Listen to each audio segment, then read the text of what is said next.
So welcome to what will be a really exciting interview with Peter Somerville, a man who's had tremendous experience in education, in online, and a myriad of other things. And we're going to ask him for advice on what the life should be like for a teacher working online in education at the moment. Great. So Pete, can I start with some pretty simple questions for you, and then Sure. I'll get Far to away. then then I'll get to the hard ones. Okay. So the Okay. so the first question I want to ask is, what advice would you give to someone who is starting teaching online at the moment? What little hints would you give them about the process to go through? And perhaps you might hint at what would make for a successful interview. Okay, sure. So I think the first thing is don't panic. I think a lot of teachers, when they hear about teaching online and they think they're going to start teaching online, they think it's going to be really difficult or a really hard transition from, especially if you've taught in a classroom before. I find a lot of Yeah. teachers that have taught offline before have more worries and more concerns about moving to online teaching than teachers that just start off teaching online. So I think that's the Why, first why thing. is why is that? Why is that, I do you think think? there's a lot of preconceptions that online teaching is somehow more difficult or more challenging than teaching in a face-to-face setting. Yeah. And that there's a lot of technological barriers to teaching online. And Okay. the reality is, especially after the COVID situation we've had,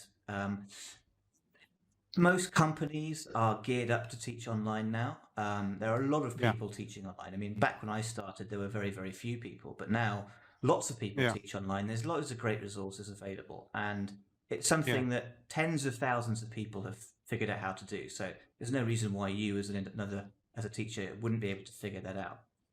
There are Oh, okay. some bits and pieces that you have to work out, like getting your camera set Yeah. up, getting your room set up, working out how to Yeah. teach in what is effectively a much smaller space than perhaps you're used to if you've taught in a classroom. But the reality is that almost all the skills that you've learnt and all the things that you've done in an offline classroom, you can transition pretty easily over to teaching online. Yeah. Oh, okay. So the challenge is not um, really the technology or fluency with the technology. It's just the belief that it's essentially doing the same thing, but just a slightly different medium. Yeah. Yeah, exactly. So, once you've done it a couple of times, it's like anything. You learn how to do it and you become comfortable doing it.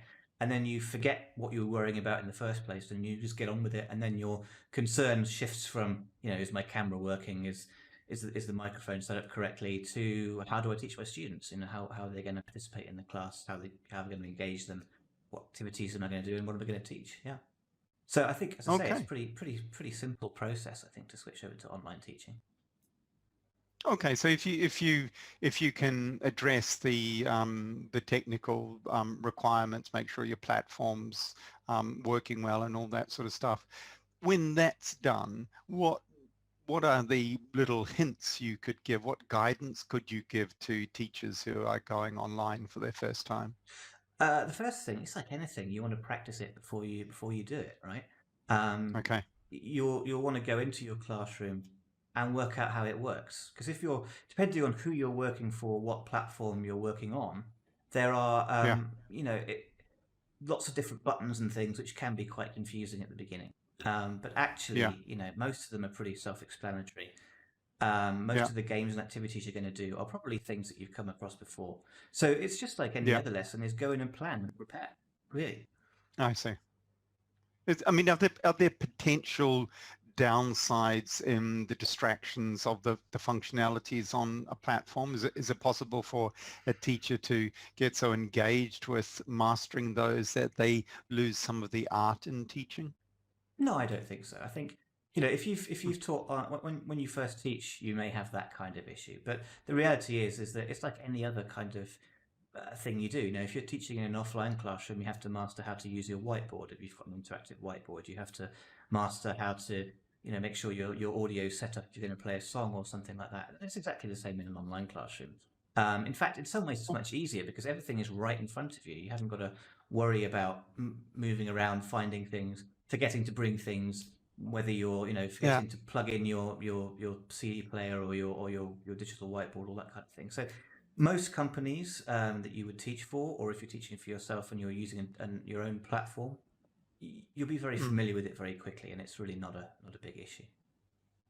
Okay, so you've identified that, bringing confidence is an important part of it, and then of course getting practice with your platform before you go actively online. Are there any other potential fail points for novice teachers or teachers who are experienced but are migrating to an online space? Yeah, I think you want to spend some time getting your setup working correctly. So, one of the Yeah, things that old dogs who've been teaching online for a long time, like me, will say is, never use Wi-Fi, right? So make sure that you've got a good yeah, connection between your router and your computer, because Wi-Fi can drop out and you can have connection issues. Um, yeah, that'll be the first thing. And I think, as I say, get used to how the platform works, and make sure you've got a good, clear background. Something that I think a lot of teachers struggle with at the beginning is worrying about what's behind them. So yeah, you'll see a lot of teachers have really crazy backgrounds that have got lots of pictures and stuff, and that's fine. But the reality is, you can see here, really just a background with no major distractions, especially if you're teaching kids, is fine. And the reality is, of course, is that depending on how your house is set up, you may not be able to have a perfectly white wall like Frank does here. I mean, I didn't really yeah, fancy moving my table before we did this, so and I teach with that in yeah, the background, and if whenever I'm working, I have that in the background, and it's fine. Maybe I have a few props or games and activities I'm going to use in my class on there, but other than that, I yeah. tend to just have it quite clear. Yeah. Um, Oh, are there any other technical considerations to ensure that you get um, reasonably good delivery online? yeah.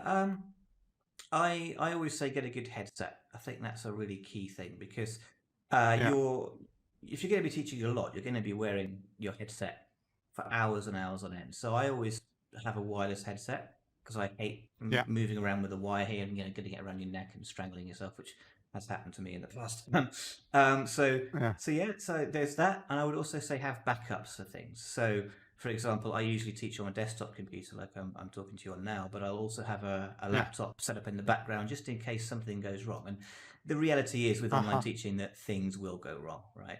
And then Yeah, just make sure that everything else is turned off. So you're yeah, not downloading lots of different things, and your kids aren't watching TV in the next room, which could take some of your bandwidth. That'd be one thing. Other thing is, then watch for your lighting. So make sure you've got good lighting. Um, you'll read a lot about teachers who've got big lights, like spotlights and things on them. The yeah, reality is, again, you don't really need that. If you're yeah, night, especially if it's dark, then just close the curtains, yeah. really. So those would be the main things I would say. Yeah. Okay, I just want to ask you a related question. I think it's related.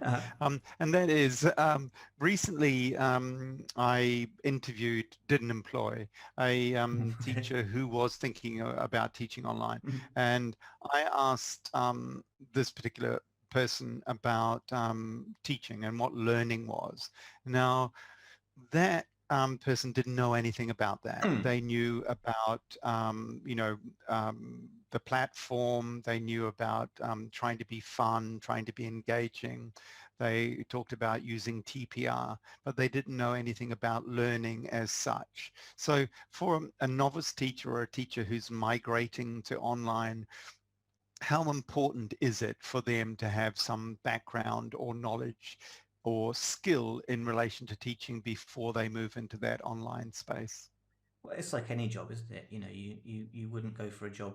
I wouldn't become a plumber because I have no idea how to do it, right? So you need to learn Yeah, all of those skills before you start teaching. And obviously, uh, TESOL courses are a really great way of doing that. So TEFL TESOL courses will teach you a lot of what you want to know, need to know before you start teaching. But also, don't forget that as a teacher, it's a learning process for you as well as it is for the students. Um, yeah, when most of us come off a TESOL course and we go into our very first class, there are lots of yeah, things that we're going to get wrong, lots of things that can be improved on. So, reflective practice in teaching is really vital. And the great thing about online teaching compared to offline teaching is you can pretty much record your classes and then go back and think, okay, what worked, what didn't work, how can I improve on this kind of thing. Um, And the other thing is, I think, Okay. don't be too distracted by uh, all of the you mentioned this before, all the bells and whistles in the classroom. What you're teaching is the aims of that lesson.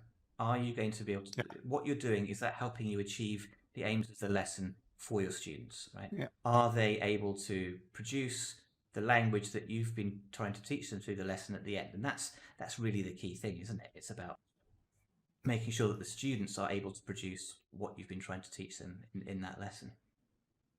Yeah, I think that's a very, very good point because I think that one of the potential downsides we see in the persona of the online teacher is perhaps such a great emphasis on being, bright, lively, and engaging, but then seeming to lose or ignore the importance of the gentle communication, the empathy, the understanding that goes with a good teacher in a face-to-face classroom. Yeah, I think there's been a lot of misconceptions put around about this. We talk about engagement in the classroom, which is not the Yeah, same as being a performing monkey in a classroom. I think yeah, I think, to be honest, a lot of online teaching companies are partially to blame for that, in that they want the students to enjoy the class, and they want the parents to see that the students have been engaged in the class. But engagement is not just about running around and putting silly hats on and playing guitar, right? It's yeah, about having the students actively participating in learning the language, right? And there's a big difference between mm, that. So often you'll hear the word edutainment, which is a word I really hate, because what we do is we teach. We don't the learning is not secondary to entertaining our students, right? It's the primary function of what we're doing. Okay, well, thank you very much, Peter. I think that I mean, even though you have been entertaining, Oh, thank you. I think I think that's a really nice point to wrap this up on, Mhm. the awareness that when you are teaching online, that you're bringing the skills that you have as a teacher, you're bringing them into a technological space that you feel comfortable in, but primarily you remain focused on the outcome, which is you're there to help children or adults learn. Absolutely.